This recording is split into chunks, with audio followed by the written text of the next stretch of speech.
Chris in somewhere in Hawaii. Yeah. Is it Kailua, Kona? Kailua, Kona? Okay. Hey, I just wanted to.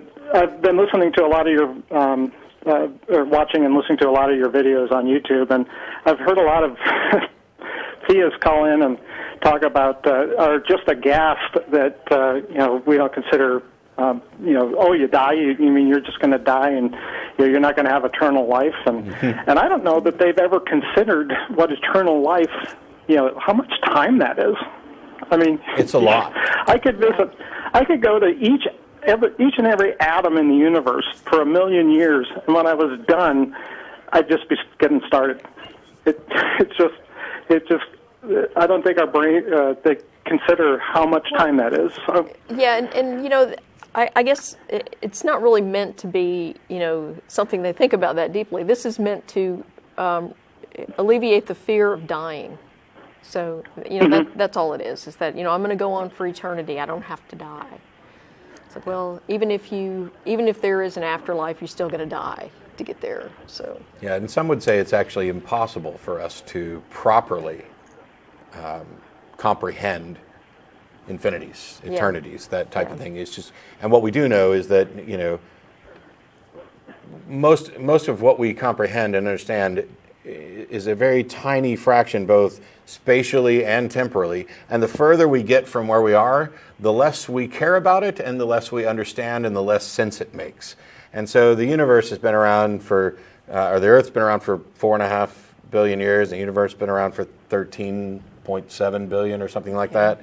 I can't even really fathom those. I've seen demonstrations of like stacks of pennies and cubes of pennies and stuff to try and demonstrate if each one of these was a year and how much time we're talking about. And it's still difficult to really think you got a handle on it. And one of the things is that, I think in times when we start talking about numbers, it's just, we added another zero on there, so it's like one bigger. When you're actually talking about an order of magnitude bigger, and people don't comprehend, that difference. And so when you start talking about forever, it's just, I guess it's just something you just shrug off. I mean, and I don't even know that there's a good way to combat that, because I don't know that it's possible for people to really comprehend that. I've said before, when you're up in heaven forever, aren't you going to get bored? And I used to say exactly. I used to say that I didn't want to live forever. I mean, I have friends who are transhumanists and trying to find ways for us to actually live forever in reality, for realsies. And I used to say that I wouldn't want that. That the fact that it ends is what, for me, imparts some value. Now, I've changed my mind on that. I no longer think that that's the case. I'd prefer to live just about as long as I possibly could, because one of the things about living in a dynamic universe is that it's very difficult to comprehend ever getting bored, because you would, even after you surveyed everything would have changed in the time that you surveyed, so there would still be more things to learn. Yeah. So I would just like to survive at least until the heat death of the universe. After that, at I can't say until what? Until the universe dies. Oh. All right.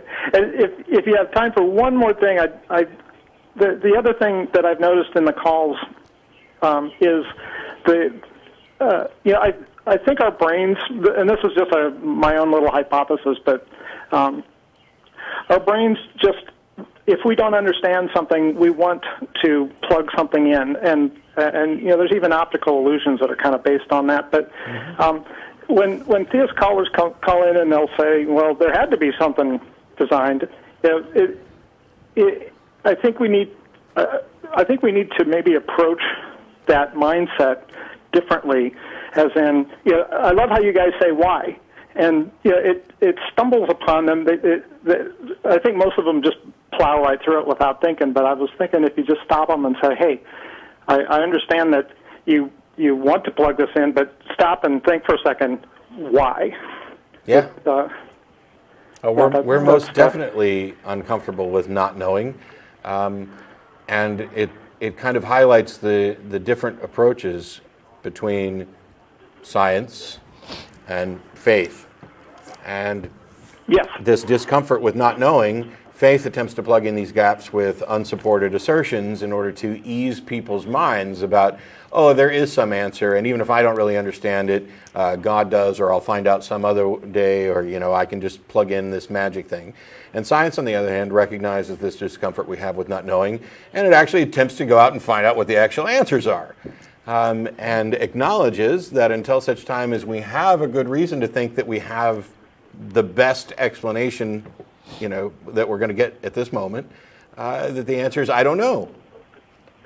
And it's becoming comfortable with acknowledging that you don't know is important. And the only way that I've been able to do it, and the way that I've encouraged other people to be able to do it, when they ask about, how do I teach kids, and I've said before, you can teach them how to think and not what to think, and be prepared when they ask you a question that you don't know the answer to, not just to say, I don't know, but to say, I don't know, but let's see if we can go find out, to kind of foster that yearning for discovery and that inquisitive nature about the universe.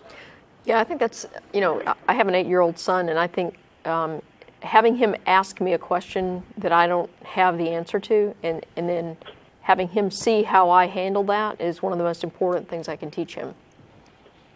Because, instead of making something up or, plugging something comfortable in to fill the gap, I ask him to, get involved with finding the solution with me. Sometimes I know where to find the answer, but I want him to help me find the answer, as to gain experience doing that. Right. So, Thanks a lot for the call, sweet. Chris.